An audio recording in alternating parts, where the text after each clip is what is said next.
Hi, this is Dr. Diana Hill, clinical psychologist and host of the Wise Effort Show. I'm on vacation right now, and I reached out to a couple of podcasts that I was interviewed on because I loved our conversations so much that I thought it might be cool to bring it to you, the listener. I'm on the other side of the mic here getting interviewed, and you'll hear a little bit more personal information about my life, but also get a chance to listen to some of these great podcasts that I would highly recommend you go check out. And one of these podcasts is hosted by Emma Waddington in Singapore and Chris McCurry, who are both psychologists. It's called Life's Dirty Little Secrets. This is the second time I've been on the podcast. The first one, I revealed a dirty little secret. This time, I guess it's a dirty little secret, but it's more about what's been going on behind the scenes for me in the past year.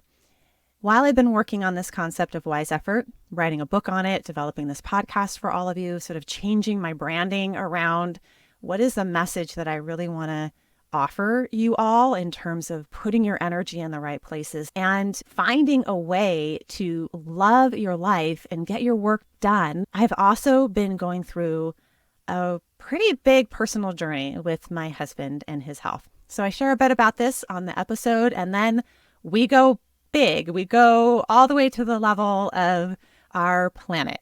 It was a great conversation with Emma and Chris. I think you'll enjoy it. And go check out Life's Dirty Little Secrets. It's a fun show. I'll see you in a few weeks. We're all very human and fallible, and yet we live in a society that rewards pretending we're not fallible, or the range of acceptable fallibility is narrow. We are constantly comparing our insides to other people's outsides and feeling inadequate and guilty, even ashamed. Trying to blend in means parts of ourselves must disappear, and we must then live in fear that we will be found out. Here, together, we will create a space where we can laugh, cry, and carry our suffering and hurts lightly. In the service of being deeply human. This is Life's Dirty Little Secrets.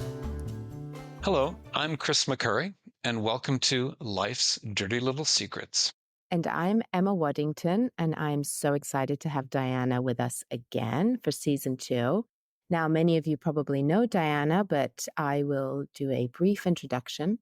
She is a fabulous clinical psychologist and podcaster. She's recently changed the name of her podcast to Wise Effort, which is a topic that we'll be covering today. She has authored a few books, a fabulous, most recently written Self-Compassion Daily Journal, which is just beautiful. Her ACT Daily Journal, Get Unstuck and Live Fully with Acceptance and Commitment Therapy. And she also has ACT Daily Cards, which are lovely and really handy. She offers regular teachings in compassion and ACT, and she has a fantastic yearly retreat in Costa Rica, which I intend to attend at some point because it looks stunning. So welcome, Diana. So lovely to have you again. It's so good to be here with the two of you. I'm so delighted to get to talk to you about Wise Effort. I know it's the title of your latest podcast, but it's also, I know, a labor of love for you. And I think a really important topic for our listeners. So maybe we can kick off with you talking about why think about Wise Effort? Well, I've been working on labor of love is a good word for this. It's like labor with forceps for this puppy. This is like been a while to get this one out of me. And because it's something that I, for a long time, have struggled with, the use of my own effort, my own energy.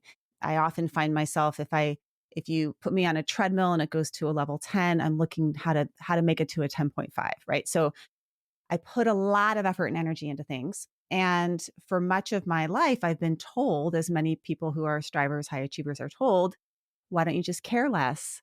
Why don't you just work less? Why don't you just take a break?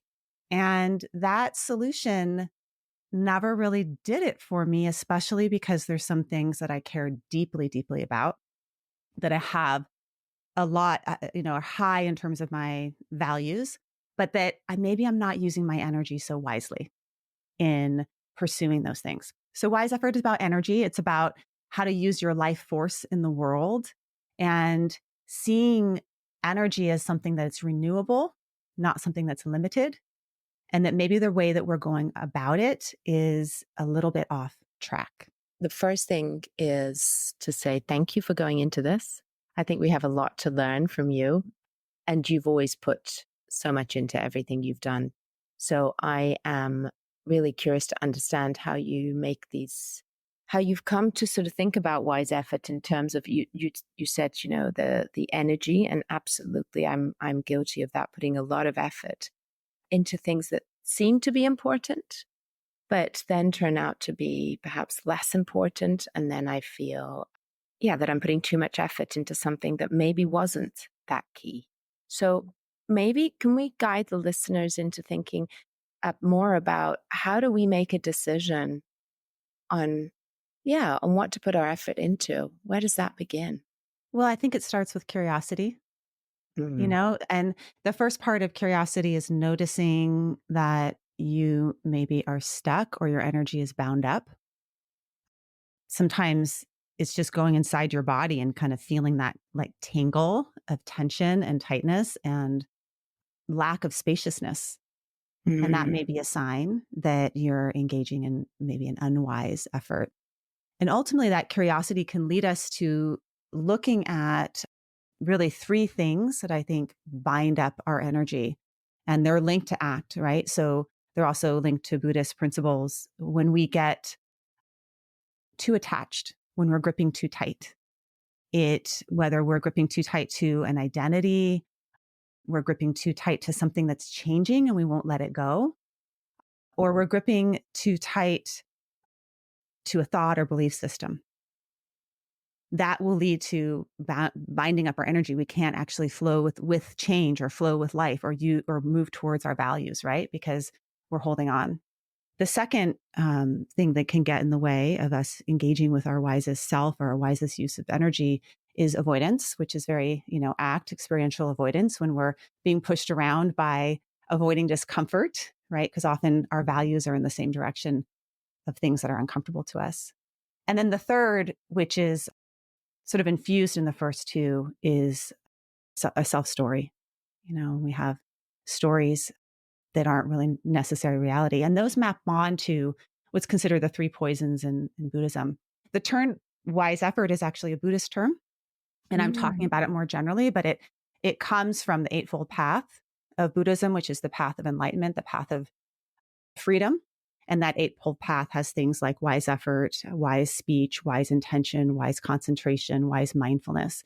And wise effort is just, in Buddhism, it's how you're relating to your mind, where you're putting effort and energy in your mind. But I really translate it also into life. So that's the first place that I would get curious is, am I avoiding something? Am I attached to something, or am I stuck in a story? Fair. And that's what I ask myself when I'm feeling, kind of clouded or stuck and maybe not moving in directions that I want to be moving in. I'd love if you don't mind giving examples of when we can be sort of stuck in a story or where we might be avoiding. Yeah, I don't know if you have any examples that you could share with us. Oh, so many. I just think it's really I think each helpful. of us could probably So we could probably all go self-disclose for it. here. Yeah, I'm happy to. I just think it's useful because sometimes I think one of the biggest one of the biggest privileges that we have in the work that we do is we get to witness so much. And that, to me, in my sort of journey towards greater self-compassion, has helped me. I can see how we're just so very similar. And so I think to share some examples always helps. It's like, this is me getting stuck in the story about myself. So I thought maybe we could all give some examples. Yeah. When I lead workshops, I was just doing one last week.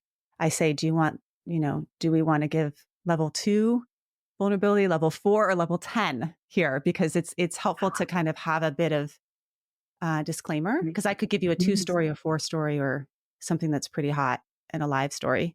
But I think just maybe for my own self-disclosure benefits, I'll give you a 5.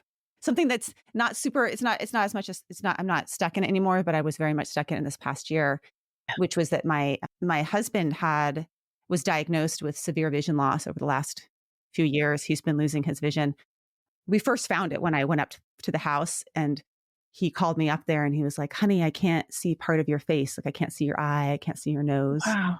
And Gosh. this vision loss has been progressing over the last 4 years. And this past year, it got so bad that we've been having to do multiple surgeries and all sorts of things. But what I started noticing is that I would be in the kitchen with him, and he's like a bird. So he has to tilt his head a little to the right or tilt it a little to the left or up or down to get the whole picture of my face when I'm talking. Wow. And I noticed that whenever he was doing that, I would look away. Like I couldn't look at him, right? Looking at me that way because it reminded me that he couldn't see me, right? So there's the avoidance. And then the other thing that it started to do was I would get into 10 steps ahead of where we are now, right? I'd get into, oh no, what does this mean? Like he's not going to be able to, play sports with my kids anymore. He's not going to be able to drive. I had visions of me, our future together, which is not the here and now, but this is what we do. This is what we do. So I got stuck in a story around it. I was avoiding it. And then what was I attached to? I was attached to things always being the same.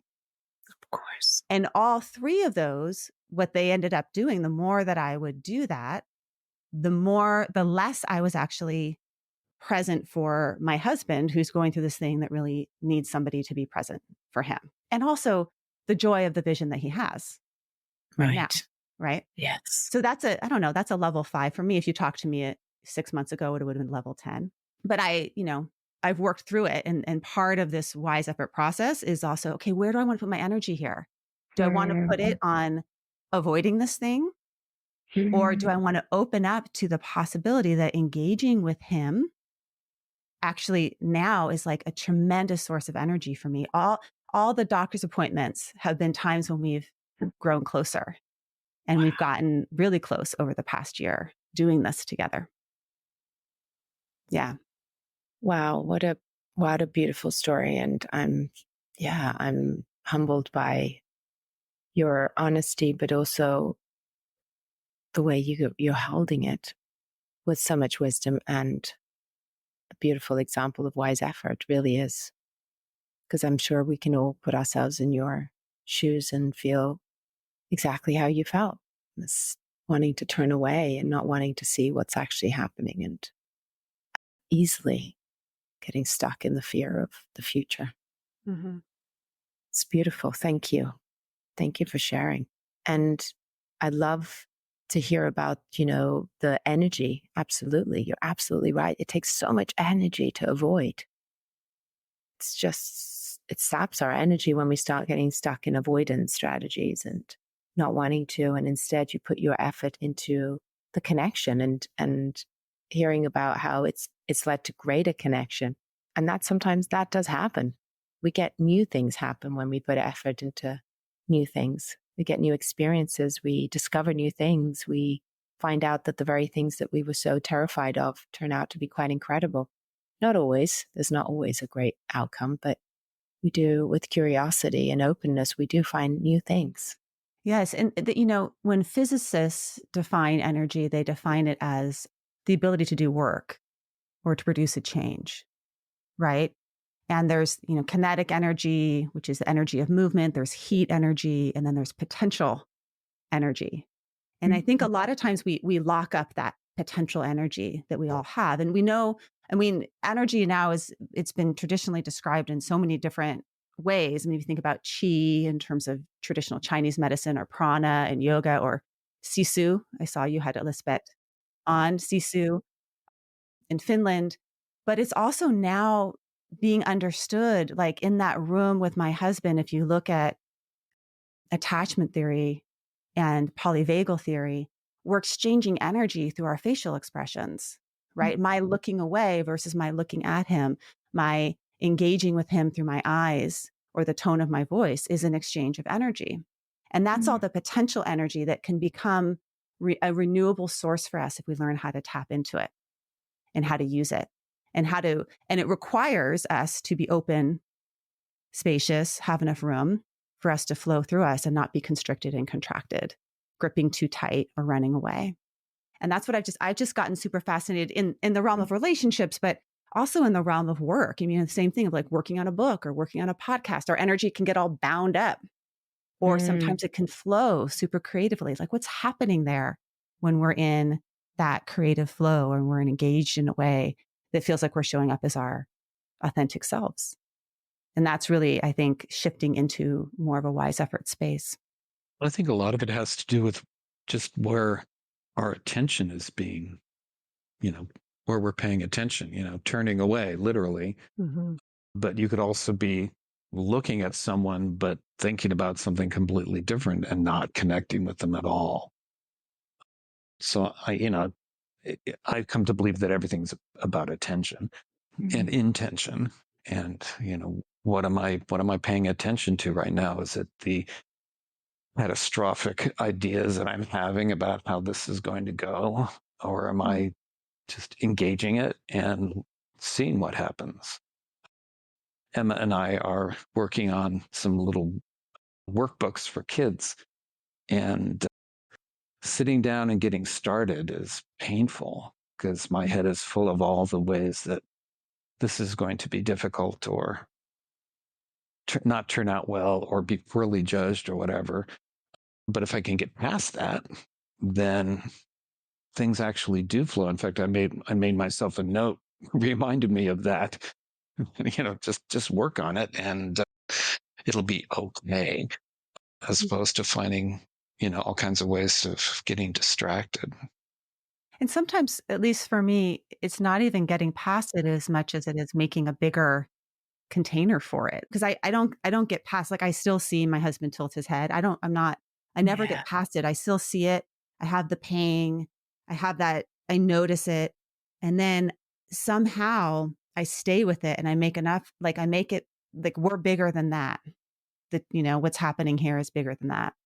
And the space, I mean, flexible attention requires space to be able to attend to this or attend to that. And I really do think it's having that flexibility of attention, because sometimes we do need to go into almost like we need to be able to have a narrowed attention. If I'm attending to a crisis here, I'm running, I'm like, this is really important, or I need to focus up. And then sometimes we need to have more expansive attention. But the capacity to move your attention freely in space is really a skill that we can, I do think we can cultivate that, creating more space for our feelings, creating more space for our minds, creating more space for our sense of self. All of that can allow us to flow more freely, whether we're writing a book or whatever it is that we're up to. Well, it's very similar to executive skills, and those can certainly be strengthened with practice and mindfulness. Yeah. Emma, where do you get tripped up into unwise effort Mm. versus wise effort? I was thinking about my examples. I have a lot too. And which one do I think would be most useful to share? I think at the moment, perhaps, what would be a level 5? Good question, because I want to sort of mirror your level. I think at the moment, perhaps what I'm really struggling with, and we had a conversation about this, you and I, on your podcast, and it doesn't feel like I've made huge progress on it, but effort in terms of work versus family. I'm feeling very excited about a lot of things that are happening at work. I have this podcast where Chris and I are writing these series of books. I have some fabulous clients. I've been invited to do talks. I'm running a clinic. Like, there's a lot that goes into my life at work, but I have a life outside of work.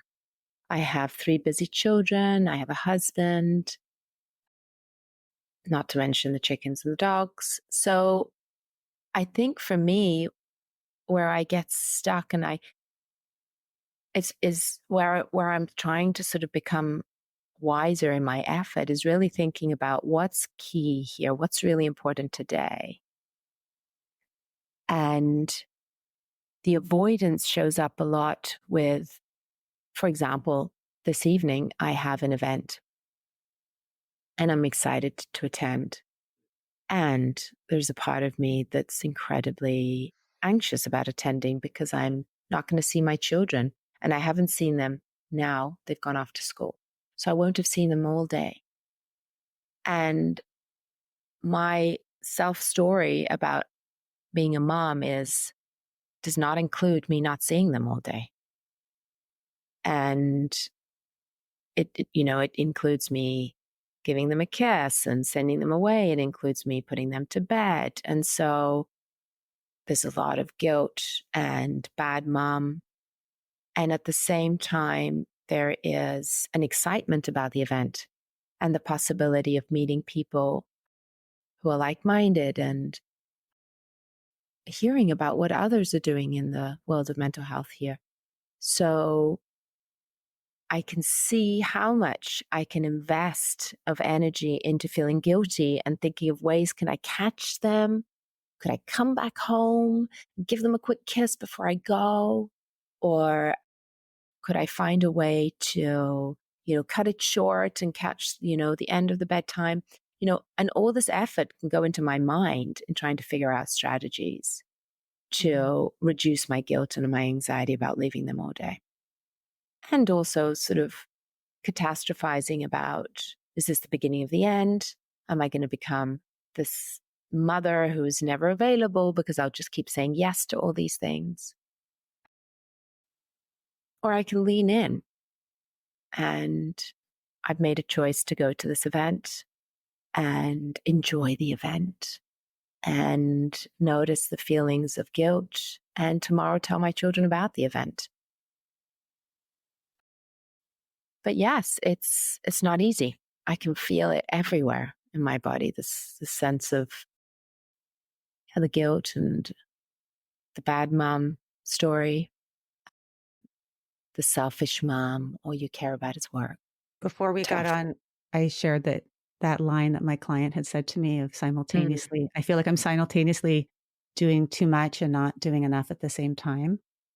And as you're talking about guilt and then about the event, I'm hearing, these two tells, these two values tells, like when I'm listening to a client talk about their day, I'm listening for two things: what brings them vitality and what do they regret? And so or what brings them pain, right? And so the guilt points to your values around your being a present mom, the interest around who am I going to meet and what's going to go on there, and that points to some of your values around maybe expanding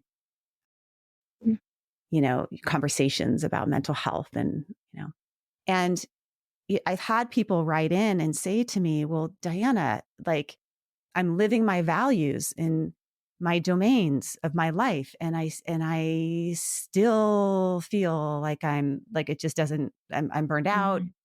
I feel like I'm not doing enough, even though I'm living all these values out, and I feel like I'm torn between them.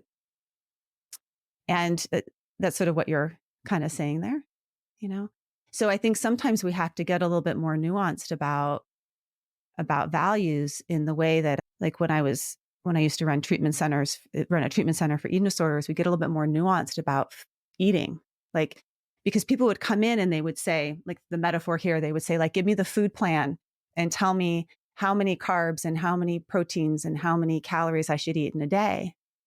And for a long time, that's how we worked with clients with eating disorders. We'd give them a food plan, right? And they would just leave more preoccupied with food and more stuck. And when I was working with eating disorders, we'd work with appetite awareness training. We'd also start to work with giving them the assignment of worth it, not worth it. And the assignment would be create a 2-column list. I'm going to do this with food, but then you could do it with your day, right? Create a 2-column list, and 1 column is worth it, 1 column is not worth it. So with food, it would be something like, oh, the first 3/4 of the cake is worth it, but the last quarter wasn't worth it.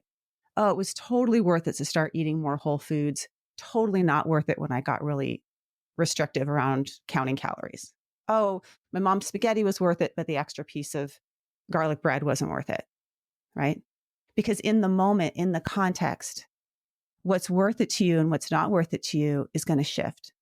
And we expect to have some kind of food plan for our life, some kind of values. This is the balance that we're supposed to do.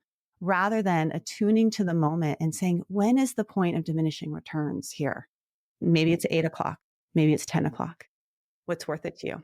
I love that. And it also reminds me that sometimes we don't know things in the moment. Sometimes we have to look back and be really honest. Like I say to my clients and to myself, let's be really honest here. What really happened for you? What was that really like for you? Because we have a story about how it was. Oh, it was amazing.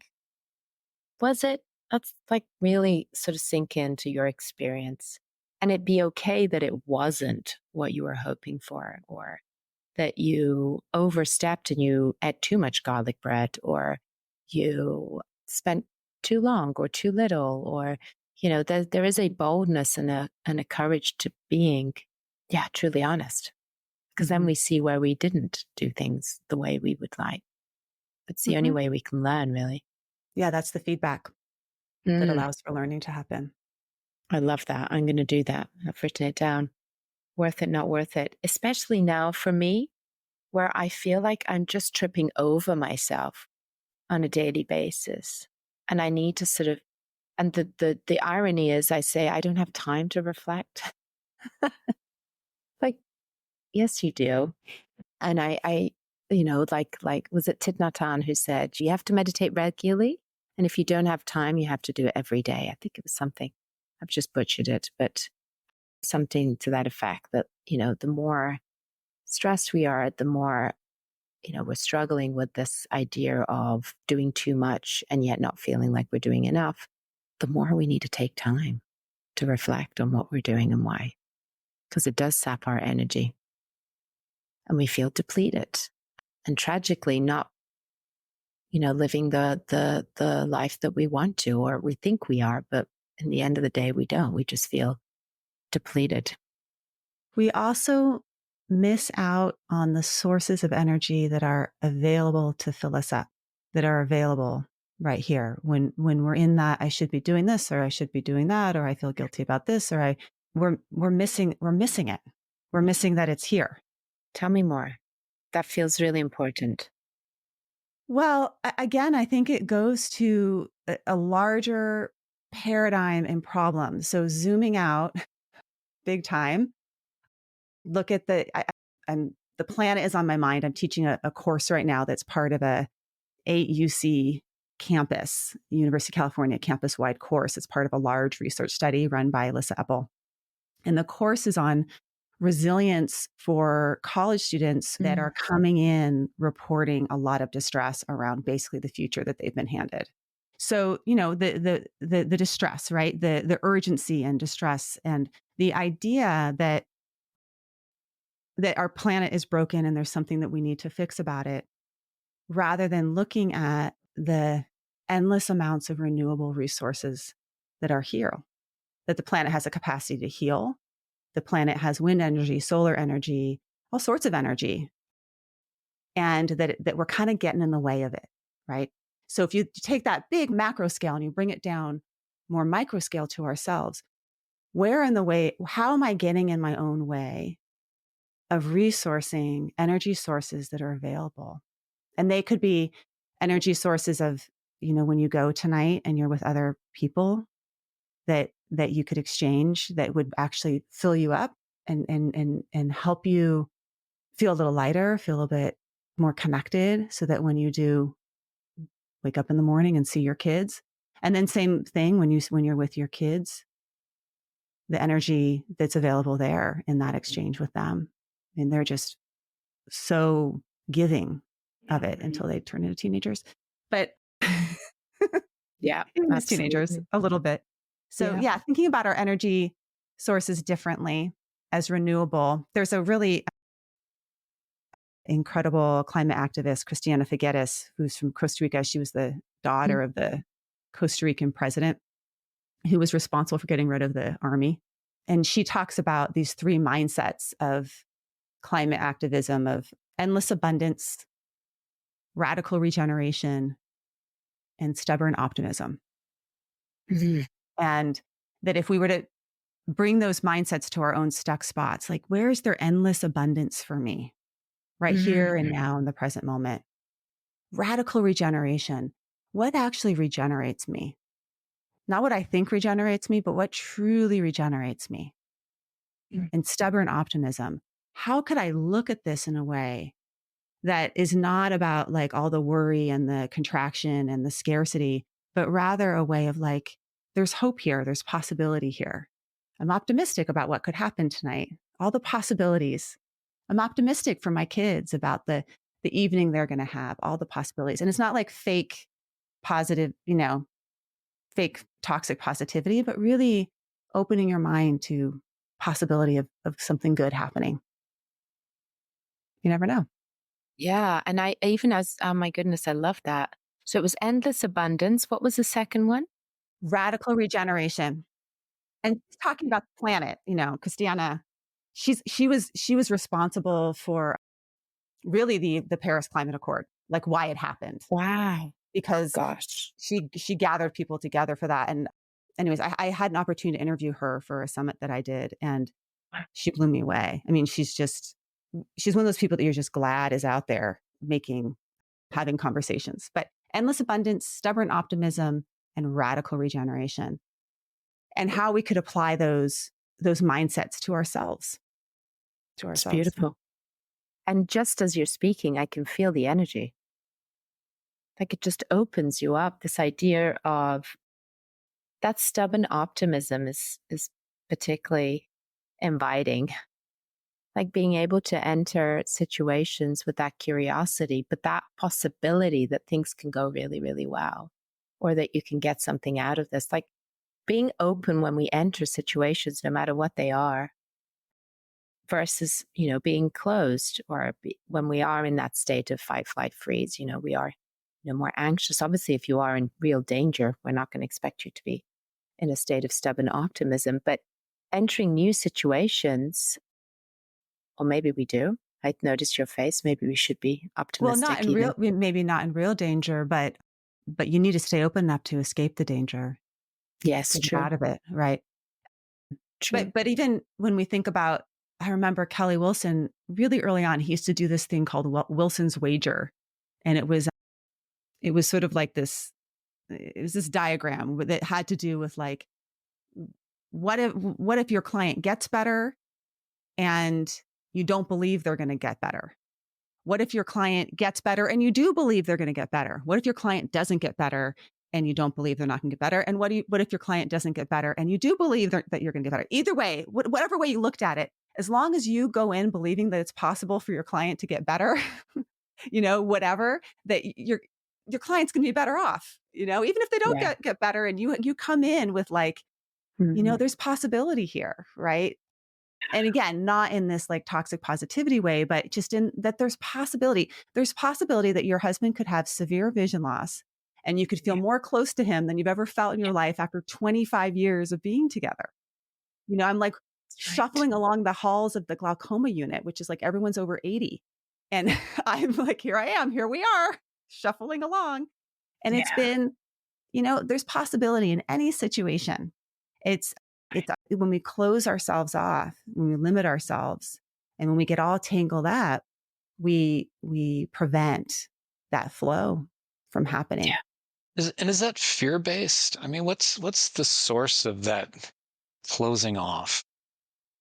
I mean, if you look at Paul Gilbert's model, I always like his. I think there's a bit of drive and a bit of fear. Evolutionarily, drive will lead us to get really singularly focused. I'm going to go get this resource, right? And that can kind of close us off to possibilities that, when I'm in the supermarket and I'm just trying to get my milk, I may not have a conversation with the person that's next to me that could be an interesting conversation. The person that I had on my podcast this week, Brendan Kiernan, I met him on an airplane, and he was sitting across the aisle from me. We're coming back from Costa Rica, and he was reading a book, and I just leaned over. I'm like, what are you reading?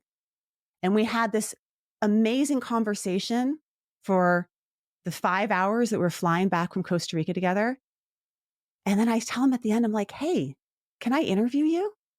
Because he's phenomenal. He has one of the largest production companies that's doing high impact work in the US. And he's starting something called the Museum of Tomorrow, where they're using AI to help people generate a vision for what the world could look like if we could change what's happening with our planet and with climate. And then it's huge. Anyways, so the possibility that opens up when we're not in drive, when we're not just trying to go get something, or we're not in threat. Oh no, strangers are dangerous. I better not talk to anyone on the airplane, right? Because I could have just done work for 5 hours, but I was interested in what he was reading, and it opened things up. I think that's part of it, is drive and threat. And how do we get more into that social engagement system that Gilbert talks about that balances out the two? Too much drive, too much threat. What a great story. So true. The opportunities are endless. Endless. In any one moment. Like I always love examples of, speaking to people that you would never speak to and discovering a world that you don't have access to every day. I just love that because I think it makes us much richer in so many ways and allows us to see the world from a different perspective, but potentially have new experiences and learn that there's not one way to do things, that there are many ways of doing things. And sometimes the way others do it is so much wiser. Remember Steve Hayes when he came on our podcast and was talking about the myth of normal? He spoke about how much we have to learn from some of the indigenous tribes on how they do things and how they find solutions. And I think he was talking about, was it a Canadian tribe? I can't remember which tribe it was, about how they manage water resources and how they never have scarcity despite, having, very wide sort of communities that are very dispersed because the way they handle it. And it's like, what can we learn from a community we don't often encounter? And potentially some people might have, some discrimination against. It's like opening ourselves up to, there are many perspectives and many versions of life and what we can learn from other people's perspectives and ways of living.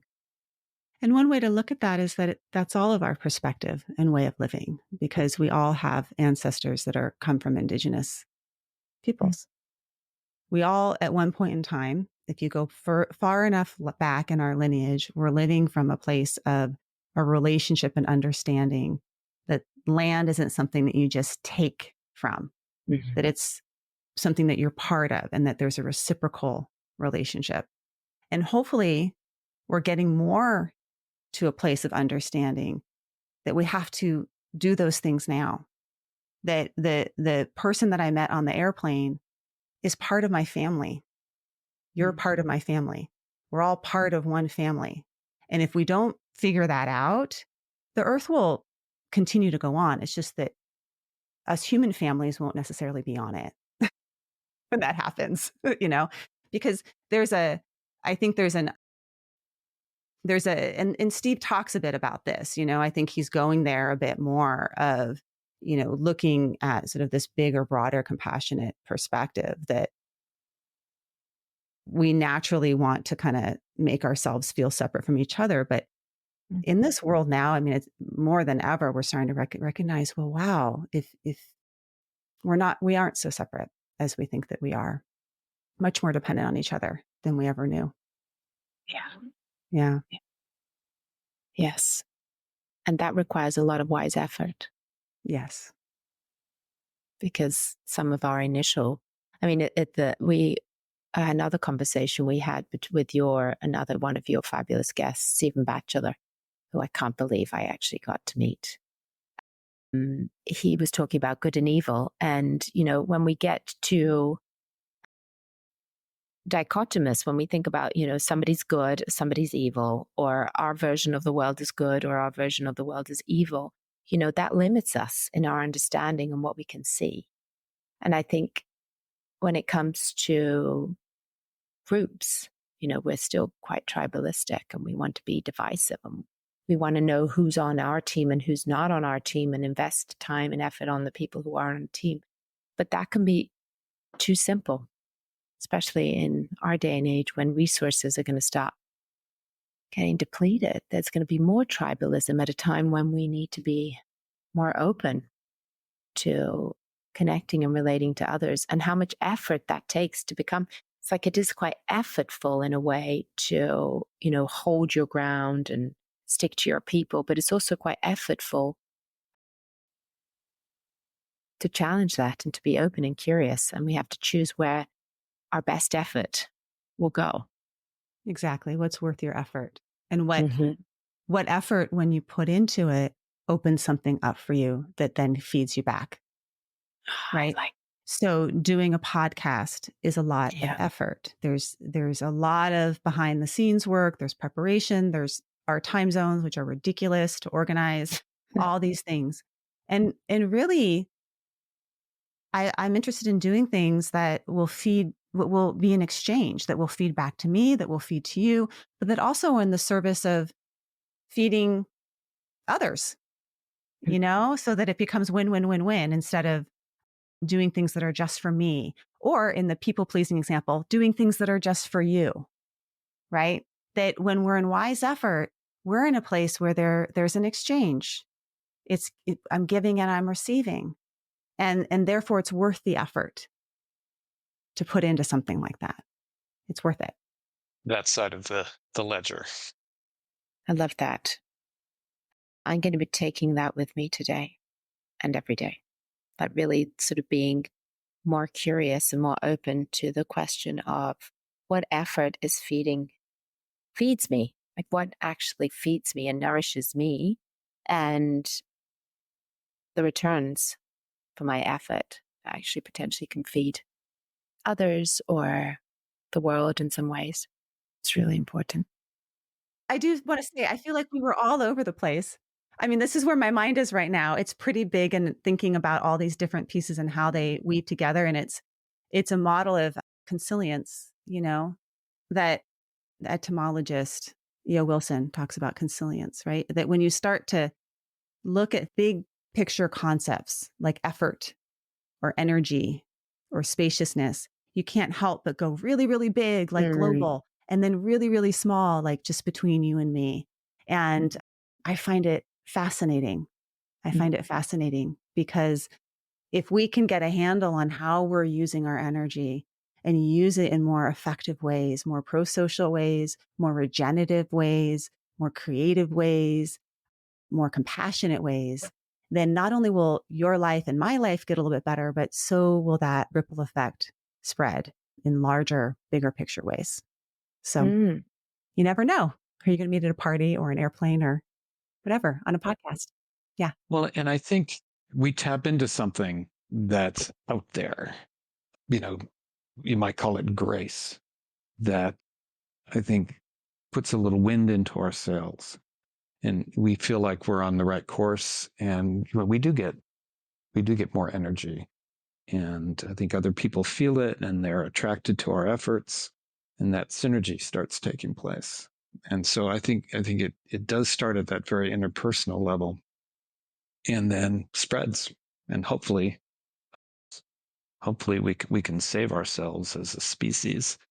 I don't think I'll be around to see it, but maybe our kids will. That'd be nice. Yeah, but even if we can't, we can enjoy the ride. Yeah, exactly. Yeah, that's right. So maybe some final thoughts on, how we bring it back to moment, right? It's really important to know what we can do about this now when it comes to wise effort. So I have 3 steps if you want me to get really stepwise for you. The folks that want the bullet points, give me the bullet points, Diana. What do we do? The 3 steps for wise effort. Number 1 is to get curious. Where is your energy bound up? When are you engaging in wise effort? When are you not engaging? Like to listen in, tune in to what's going on for you. And with a nod to process-based therapy, because I do have to nod, notice that your unwise effort is not only impacted by what's happening to you and how you're thinking about things relating to your thoughts, feelings, self, but it's also contextual. There's biological factors, there's social factors, there are environmental factors that are impacting you. So get curious about all of it. In the book I'm writing, I have people sort of map this all out. I have a wise effort map that we work on. And then the second step is open up to feeling. That's a whole skill set we can all work on. Open up to feeling. Open up your sense of self, maybe to something bigger than just you here. And open up your mind. There's a little stubborn optimism, right? Or the optimism part of things. Open up your mind. And then the third step, which is sort of a nod to Joseph Sorochi, my good friend Joe, is choose wisely. Choose wisely in the important domains of your life, the domain of work or family or creative pursuits or leadership. Choose wisely. Where are you going to put your energy? How are you using it? This is precious. And is it you putting it in places that are rejuvenating to you, regenerative, aligned with your values? So get curious, open up, choose wisely. The 3 steps. Well, open, engaged, and aware. Open, engaged, and aware. Yeah. Exactly. And sometimes that means we have to say no. Yeah. Sometimes that means we have to say no. I can never say no to Emma. Yeah. But I think that is stubborn optimism, Chris.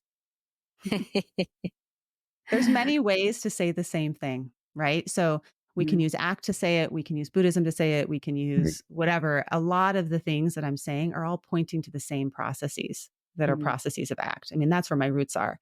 I'm translating it into the form of energy and maybe expanding on it a little bit by including more contemplative, indigenous, and sort of broader kind of perspectives. But many people would say, well, ACT is just Buddhism or Buddhism is just ACT or, they're all principles that have been fleshed out in different ways that say pretty much the same thing. We could talk about, Freud and cathecting and decathecting. So it's a lot of people have been talking about the same thing, just with different vocabulary. Right. Different vocabulary, same stuff. And the bottom line is whatever's useful, right? Whichever way we talk to it, as long as it's useful and it helps us move in the ways that we want to be moving. Workability. All right. So now I will say it's time to wrap it up. Awesome. Thank you. Thank you so much. Great. This has been great. I'm feeling very inspired. Yes, me too. Really inspired. And I'm so glad I got to talk about this today, because I have been thinking, and it's funny how the universe does this, right? Brings us the conversations we need to have. Maybe I'm just ready for the conversation, but I needed to think about wise effort in my life. Yeah, I did too. Thank you. Thank you. Thank you so much for listening to this episode of the Wise Effort podcast. Wise Effort is about you taking your energy and putting it in the places that matter most to you. And when you do so, you'll get to savor the good of your life along the way. If you would like to become a member of the Wise Effort podcast, go to wiseeffort.com. And if you like this episode and think it would be helpful to somebody, please leave a review over at Podchaser. I would like to thank my team, my partner in all things, including the producer of this podcast, Craig, Ashley Hyatt, the podcast manager, and thank you to Ben Gold at Bell & Branch for our music. This podcast is for informational and entertainment purposes only, and it's not meant to be a substitute for mental health treatments.